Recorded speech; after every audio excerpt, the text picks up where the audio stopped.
सुनो भाई, आज हमारे पास एक नया चैप्टर है जिसका नाम है रिटायरमेंट ऑफ पार्टनर। ठीक है, सुनो भाई, ध्यान रख के चलना कि रिटायरमेंट ऑफ पार्टनर को सीखने से पहले तुम्हें क्या क्या बातें आनी चाहिए। सबसे पहले मैं वही बोलूंगा कि तुम्हें न्यू प्रॉफिट शेयरिंग रेशो, देखो तुम्हें ना कौन कौन से टॉपिक पहले कर चुके हैं हम। सबसे पहला new profit sharing ratio, sacrificing ratio and gaining ratio, ये हमारा हो रखा है। ठीक, हमें ये निकालना पहले आना चाहिए तीनों। ठीक है, दूसरी बात हमें वैल्यूएशन ऑफ गुडविल आनी चाहिए। इसमें तो मैं कुछ बोलूंगा नहीं, ठीक है, पूरा चैप्टर है इसके ऊपर। ठीक, जो वैल्यूएशन ऑफ गुडविल है हमें आनी चाहिए। ठीक है, अगली बात मेरे पास revaluation of assets and reassessment of liability. पास में आ गई। तुम्हें 3 पॉइंट तीन बातें आती होंगी आराम से। किसको नहीं आता भाई 3 पॉइंट? ये 3 पॉइंट किसको नहीं आते? सबको आते हैं ऑलमोस्ट। अब सुनो, नेक्स्ट मेरे पास है reserve and undistributed profit and losses, इसकी ट्रीटमेंट करनी आनी चाहिए। बस में आ गई। ये तुम्हें चौथी बात है जो आनी चाहिए। तुमसे मैंने पहले कहा था कि PSR में सीख लो, नहीं सीखोगे तुम्हें अभी तक दिक्कत आएगी, तुम देख लेना भाई कैसे करोगे। समझे कुछ? अब देखो अगला मेरे पास जो नेक्स्ट है वो है कंप्यूटेशन। हाँ भाई, बस इतना आना चाहिए। ठीक है, एक तुम्हारे पास लास्ट टॉपिक है जो एडजस्टमेंट ऑफ गुडविल है। मैं तुम्हें इस चैप्टर के अंदर कराऊंगा वो वाला। ठीक, बस में आ रही है। जो एडजस्टमेंट ऑफ गुडविल है ना भाई, ठीक है, मानता हूं मैंने पिछले वाले में नहीं करा, लेकिन उससे पिछले करवाया था मैंने। ठीक है, अब वो नहीं हो रहा तो अभी करवा दे रहा हूँ।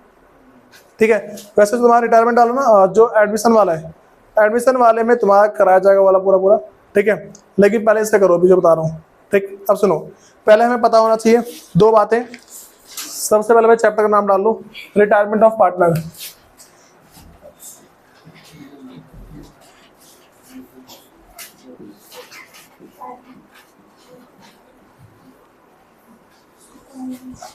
हाँ भाई, देखो रिटायरमेंट ऑफ पार्टनर का मेरे पास नॉर्मल सही की मतलब निकल के आता है। जब भी कोई एक पार्टनर रिटायर होता है, या तो पहला पॉइंट हो सकता है एग्रीमेंट बना हुआ था उसके चक्कर में रिटायर हो जाए। ठीक है, दूसरा पॉइंट हो सकता है कि भाई इसको पार्टनर निकाल दें। तीसरा पॉइंट क्या हो सकता है भाई, अपनी मर्जी से। ठीक है, लेकिन हम हिंदी तो बोलेंगे नहीं। ठीक है, हम बोलेंगे एट विल। ठीक है, अपनी मर्जी का मतलब क्या होता है? विल। ठीक है, WILL विल। ठीक है, तुमने देखो, तुमने ना इंग्लिश में कुछ और पढ़ा है इसको, इंग्लिश के अंदर कुछ और पढ़ते हैं, विल को कुछ और पढ़ता है। ठीक है, लेकिन हमारे पास मतलब करके लगा भाई विल का मर्जी मर्जी मर्जी। ठीक, तो भाई इसमें लिखना शुरू करो, मीनिंग ऑफ रिटायरमेंट।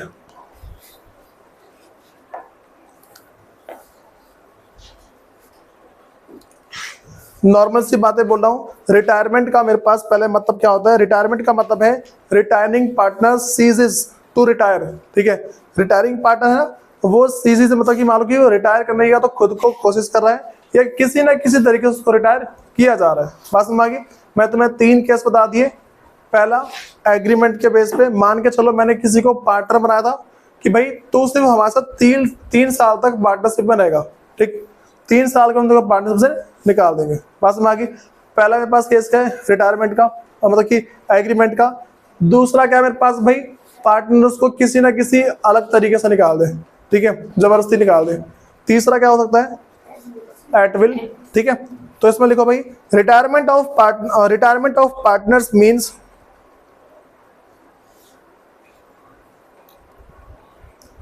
लिख लिया, the retiring partner ceases to be a partner, CEASES, ceases to be partner, मतलब ये वो पार्टनर नहीं रहेगा। ठीक है, ceases to be a partner of the firm, ceases to be partner of the firm, but the firm continue। देखो भाई, मेरे पास क्या होता है कि अगर हम ना नॉर्मल सी बात बोलें कि एक तो मेरे पास है पार्टनरशिप खत्म हो जाए। ठीक है, दूसरा पार्टनरशिप फर्म खत्म हो जाए। बात समझ आ रही है? तो मेरे पास क्या देखो, एक तो है पार्टनरशिप खत्म हो जाए, दूसरा पार्टनरशिप फर्म खत्म हो जाए। पार्टनरशिप खत्म होने का मतलब है एंडिंग ऑफ प्रीवियस रिलेशन। ठीक है, जो संबंध पार्टनर के बीच में पहले था वो अब संबंध खत्म हो जाएगा। ठीक है, नया संबंध बनेगा। समझे? जब भी तुम्हारे पास सिर्फ एग्रीमेंट टूटता है उसको क्या हम क्या बोलते हैं भाई? सुनो, वो चैप्टर तुम्हारे डिसोल्यूशन, पता ना। देखो हम ऐसा बोलते हैं, एक तो होता है डिसोल्यूशन ऑफ पार्टनर्स, ठीक है, पार्टनरशिप, दूसरा होता है डिसोल्यूशन ऑफ पार्टनरशिप फर्म। समझे? एक बार समझो चैप्टर का नाम देख लो क्या लिखा हुआ है, डिसोल्यूशन निकाला, जो डिसोल्यूशन चैप्टर है उसे निकालो एक बार, क्या लिखा उसमें, dissolution of the partnership firm. समझ रहे हो? वो तुम्हारे पास है पूरी फर्म का बंद हो जाना, ठीक है, पास में आ गई।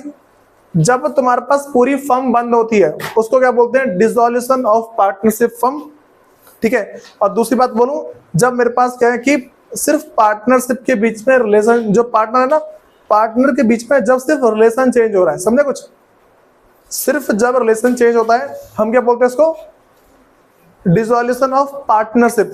समझ गए? तो भाई मेरे पास डिसोल्यूशन ऑफ पार्टनरशिप और जो डिसोल्यूशन ऑफ पार्टनरशिप फर्म है, दोनों मेरे पास सेपरेट कॉन्सेप्ट है, दोनों अलग अलग है। समझ गए भाई? पता लगा? एक बार लास्ट बोल रहा हूं मैं, डिसोल्यूशन ऑफ पार्टनरशिप का मतलब क्या होता है और डिसोल्यूशन ऑफ पार्टनरशिप फर्म का मतलब क्या होता है। जब डिसोल्यूशन ऑफ पार्टनरशिप होती है सिर्फ पार्टनर के बीच में रिलेशन चेंज होगा, ठीक है, फर्म चलती रहेगी, ठीक है। दूसरा डिसोल्यूशन ऑफ पार्टनरशिप फर्म, इसका मेरे पास मतलब निकल के आता है कि पार्टनरशिप पूरी खत्म हो गई, पूरी फर्म बंद हो गई, बंद करके चले गए घर पे, ठीक है, सारी असेट्स बेच दी, सबको पेमेंट कर दी और चले गए। समझ गए वाली बात है? कौन कौन नहीं समझा वाली बात? अब खत्म, ठीक है। अब सुनो भाई, एक ना तुम हेडिंग डाल सकते हो, reason behind retirement of a partner. एक पार्टनर को रिटायर किस किस बेस पे किया जा सकता है। सबसे पहला पॉइंट भाई, agreement, reason behind retirement of a partner. एक पार्टनर को रिटायर करने के पीछे क्या क्या रीजन होते हैं। सबसे पहला पॉइंट भाई, एग्रीमेंट इफेक्ट, एग्रीमेंट इफेक्ट। दूसरा point, agreement of all partner, सारे के सारे पार्टनर एग्री, भाई चलो ठीक है मैं निकल रहा हूं तो भी निकल जा, इस तरीके से। समझ रहे हो? दूसरा point, agreement with all partners. इसका मतलब यह है कि अगर जिस पार्टनर को निकाल रहे हैं, समझो मैं ऐसा बोल रहा हूं कि मेरे पास ना ABC पार्टनर है, ठीक है, ABC पार्टनर है, इन दोनों ने सोचा भाई भगाओ से, ठीक है, और ये भी सोच रहा है मैं जा रहा हूं, समझे, ये दोनों सोच रहे हैं भगाओ से, ये सोच रहा है मैं भी जा रहा हूं, ठीक। इससे हम क्या बोल देंगे, तीनों एग्री है इसके पीछे। समझ गए? Third point, at will. Third point क्या है? At will. दोबारा थर्ड पॉइंट, एट विल, अपनी मर्जी चला गया वो। समझ गए? अपनी मर्जी से गया है वो।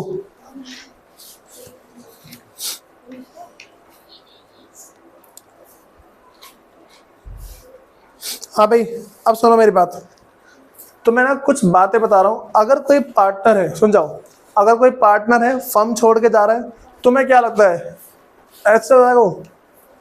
अगर कोई पार्टनर है वो फर्म छोड़ के जाता है तो तुम्हें ऐसा कुछ फील हो रहा है कि अपने आप चला जाएगा, काम कर रहा है, मतलब कि पार्टनरशिप में कल से आना बंद, ऐसा भी होता क्या? ऐसा कभी नहीं होता। सबसे पहली बात भाई, उसकी जो भी लायबिलिटी है वो सारी की सारी पे करके जाएगा, उसका जो जो फर्ज बनता है वो सारा पे करेगा। समझ गए? उसके बाद अच्छा हेड डालो, liability of a retiring partner.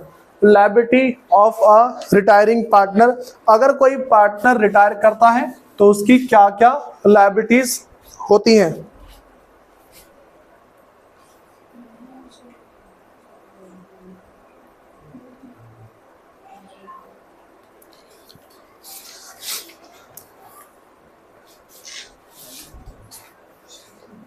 सुनो यहाँ देखो भाई, मेरे पास दो सेक्शन है। सबसे पहला सेक्शन 32 सब सेक्शन 2, ठीक है। दूसरा सेक्शन मेरे पास है 32 sub section 3, section 32 sub section 3, ठीक है। अब सुनो इसमें क्या बोल रहा है। सबसे पहला इस सेक्शन के अंदर ये बता रखा है कि जो पार्टनर है ना, उसको वो सारी की सारी लायबिलिटी पे करके जानी पड़ेगी जो उसके हक में बनती है। बात समझ आ गई? पहले देखो किसी को, देखो मैं तुम्हें एक ना लाइन पढ़ के बता दूं क्या लिखा लाइन में, जो तुम्हें बातें बोला ना उस बातों में क्या लिखा है। फिर retiring partner remains liable for all those act of the firm up to the date of his retirement. जब तक वो रिटायर नहीं होता ना, तब तक क्या है कि जो भी लायबिलिटी है उसके लिए रिस्पॉन्सिबल होगा। उसके आगे लिखा है However, a retiring partner may be discharged from his liability by an agreement। ठीक है, वो जो पार्टनर है ना, एक एग्रीमेंट के थ्रू डिस्चार्ज होता है। उसकी जो भी लायबिलिटी बनती है ना, अगर पार्टनर एग्रीड है तो बोले चल भाई तू जा, टेंशन छोड़, बाकी हम देख लेंगे। ठीक है, ऐसा होता है, समझे कुछ? जो पार्टनर है मतलब, और जो बाकी पार्टनर है, मान लो बहुत परेशानी से बहुत परेशान है, वो तो ले यार एग्रीमेंट, चल निकल तू। ठीक, पता है वरना एग्रीमेंट लेकर डॉलता रहेगा, भाई साइन कर दे, साइन कर दे। ठीक, साइन हुआ, स्टैम्प जमा, खत्म। ठीक है, वो निकल गया। तो पहले मैंने क्या बोला कि उसकी जो भी लायबिलिटी है ना, जो रिमेनिंग पार्टनर है वो उस पे एग्रीमेंट पे साइन करके उसे बोल देंगे भाई तू जा, मजे कर। ठीक, लेकिन भाई उसके बाद मेरे पास है, कह रहे कि बिटवीन हिमसेल्फ, कह रहे third party and continue partners. देखो मैंने ये बोला कि जो सेक्शन 32 और सब सेक्शन 2 में ये लिखा है कि एक जो पार्टनर है तब तक हर एक उस चीज के लिए लायबल रहेगा, मतलब कि पार्टनरशिप में रहेगा जब तक सारे के सारे पार्टनर और जो थर्ड पार्टी है, वो थर्ड पार्टी कौन होता है? देखो थर्ड पार्टी का मतलब होता है, देखो फर्स्ट पार्टी पता है कौन है? जो रिटायर हो रहा है। सेकंड पार्टी जो फर्म के अंदर है। Third party out of firm, creditor हो गए। ठीक है, और भी और जो होंगे ना क्रेडिटर के अलावा, समझ रहे हो, बहुत सारी चीजें, बहुत से जने होते हैं, वो सारे अगर ये सारे के सारे एग्री होते हैं कि हाँ भाई ठीक है तू जा, ठीक, तो उसको बोलेंगे ठीक है निकल जाएगा। सेक्शन 32 सब सेक्शन 2 में लिखा हुआ है।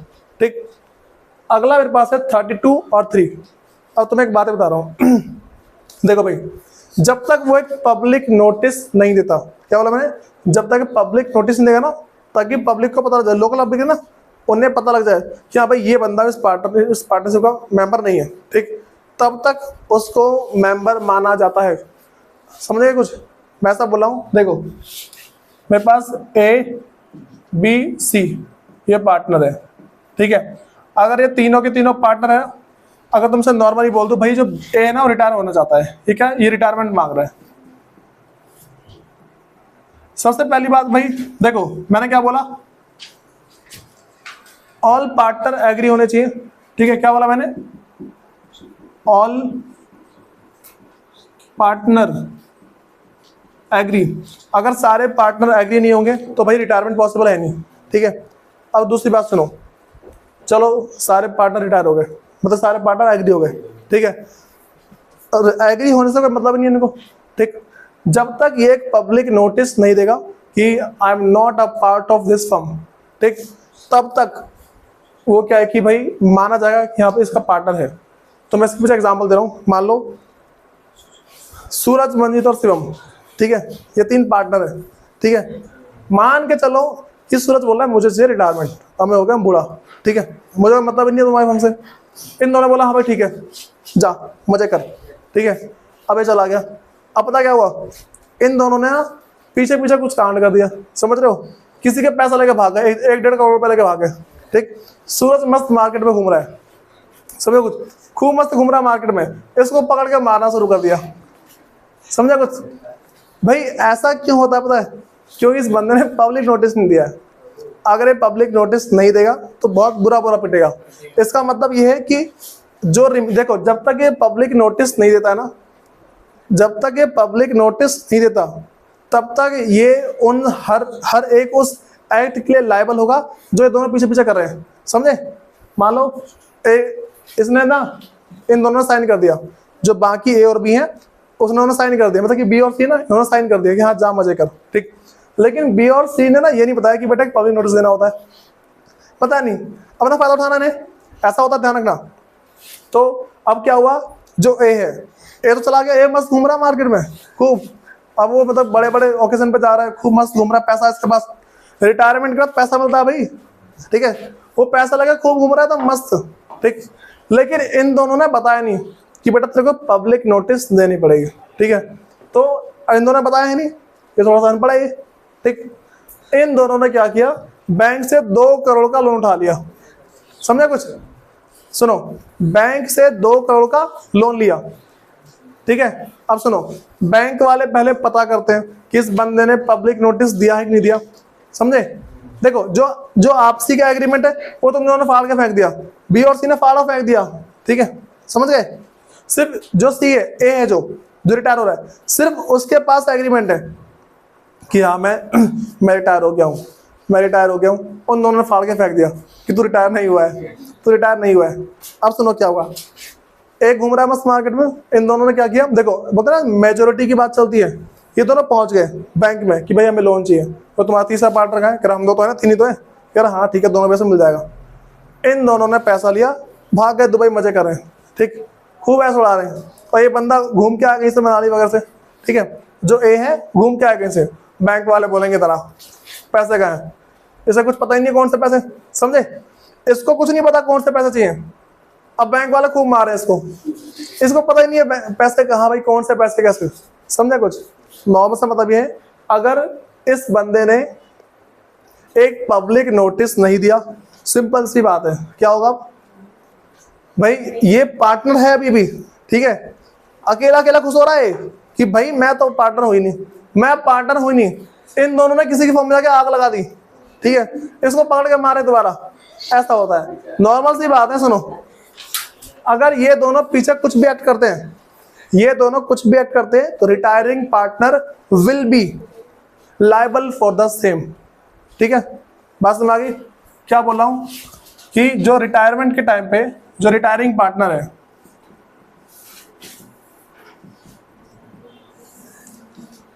भाई इसको एक पब्लिक नोटिस देना पड़ेगा,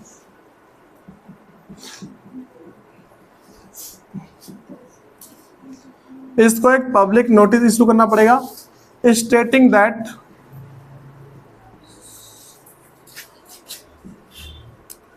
कि भाई मैं रिटायर कर रहा हूं, ठीक है, उसको उसमें लिखना पड़ेगा आई एम रिटायरिंग। हाँ भाई समझ गए, उसको ये बात लिखनी पड़ेगी कि मैं क्या है रिटायरमेंट ले रहा हूं। अदरवाइज, या सुनो अब बोल रहा हूं, otherwise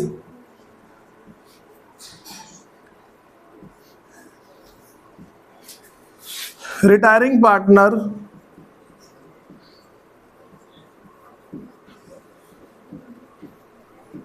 will be liable for the act by remaining partner।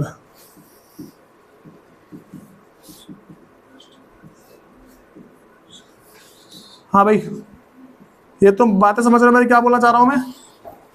Retiring partner will be liable for the act by remaining partner, जो बचे हुए पार्टनर है उन्होंने जो भी कर्म कांड किए, ठीक, पता है वैसे करते हैं ऐसा, जो लोग अनपढ़ होते हैं ना, जिनको कुछ नहीं पता इनके बारे में, देखो जैसे मान लो कि ना तुम सब ना आगे चलो, अगर कोई हायर स्टडी करेगा ना, उन्हें ये सारी बातें पता लग जाएंगी कि हाँ भाई ऐसा होता है ऐसा होता है, लेकिन तुम ओपन से वगैरह करते हो ना तो पता नहीं चलेगा तुम्हें।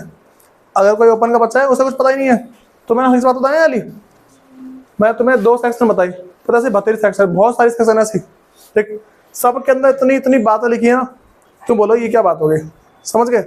तो इन बातों को ध्यान रख के चलना है, ठीक। अब सुनो, अगली तुम्हें हेडिंग डालनी है, एडजस्टमेंट रिक्वायर्ड। हाँ भाई,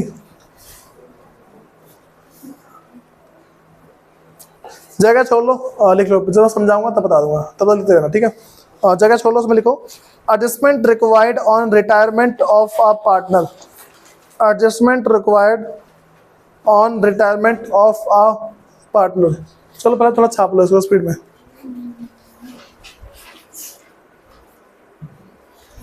हाँ भाई, तो सबने हेडिंग डाल ली, adjustment required on retirement of a partner. सबसे पहला पॉइंट लिखो, determining new profit sharing ratio, gaining ratio, new profit sharing ratio and gaining ratio and sacrificing ratio.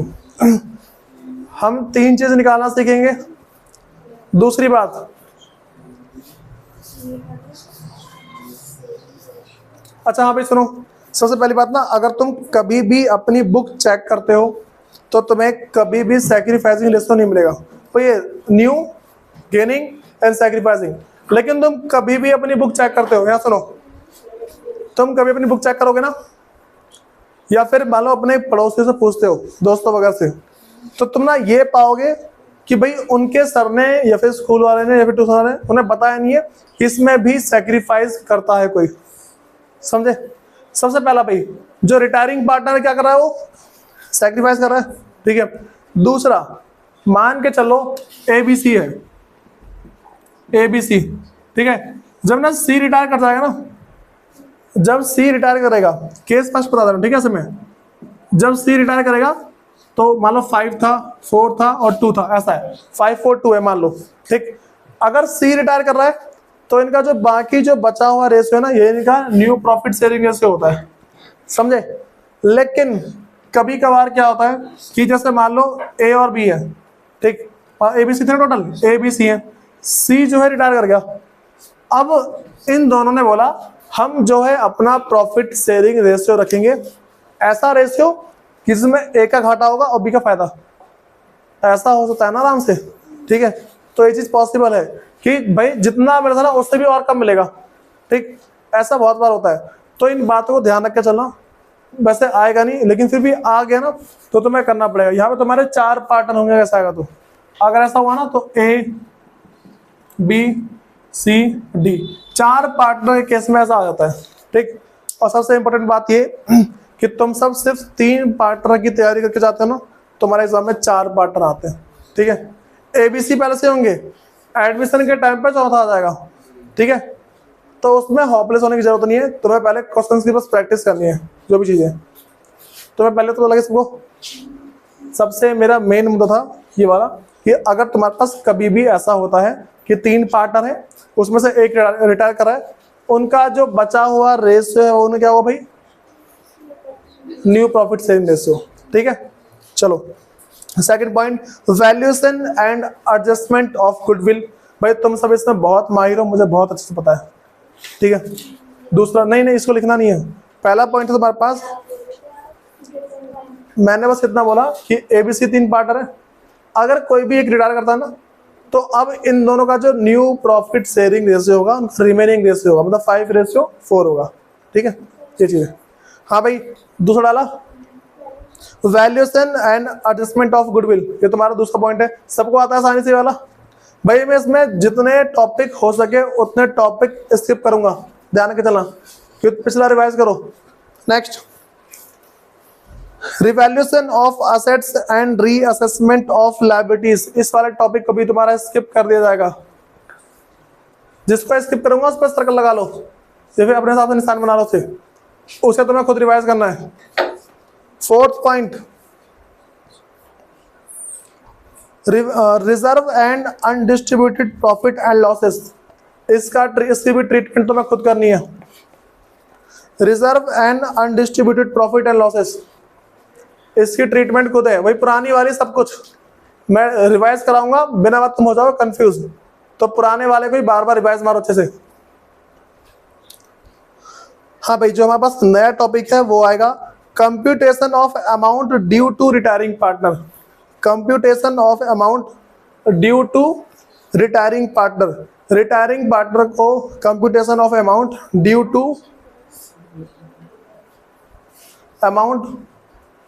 To retiring partner.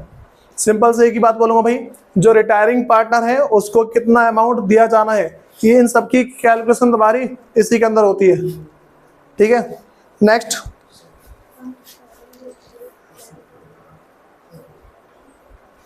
हुआ नहीं हुआ, कहाँ पे अटके हो अभी? Reserve and undistributed profit and losses. पांचवा तुम्हारे पास है computation of amount due to retiring partner, तुम्हारा फिफ्थ पॉइंट है computation of amount due to retiring partner. Retiring partner को जो भी अमाउंट दे देगा उसकी कंप्यूटेशन होगी। नेक्स्ट मेरे पास है भाई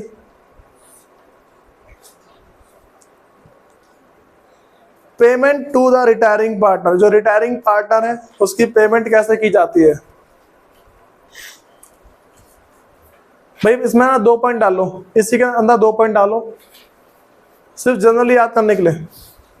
पहला लोन अकाउंट, इसी के अंदर पहला तुम्हारे पास है लोन अकाउंट, दूसरा तुम्हारे पास है बाई कैश, तीसरा है बाई इंस्टॉलमेंट।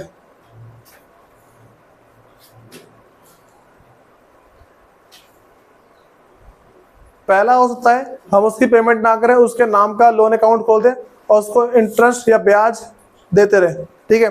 दूसरा हमारे पास हो सकता है कि भाई हम उसको इंस्टॉल मतलब कैश में पेमेंट कर दें, सारी पेमेंट एक साथ निकाल दें, ठीक है। तीसरा है हम उसको थोड़ा थोड़ा करके कर दें, ठीक है। पास में आ रही है भाई, अगला पॉइंट डालो। 6th पॉइंट तुम्हारे पास है, 7th point, adjustment of capital. Adjustment of capital समझ गए वाली बात है, इसमें दिक्कत तो नहीं है भाई। तुम्हें पहले पता होना चाहिए तुम्हारे कौन कौन से पॉइंट है, ये तुम्हारा चैप्टर का पूरा इंट्रोडक्शन था, ठीक है। हम इसकी जो नेक्स्ट वीडियो में करेंगे change in the profit sharing ratio.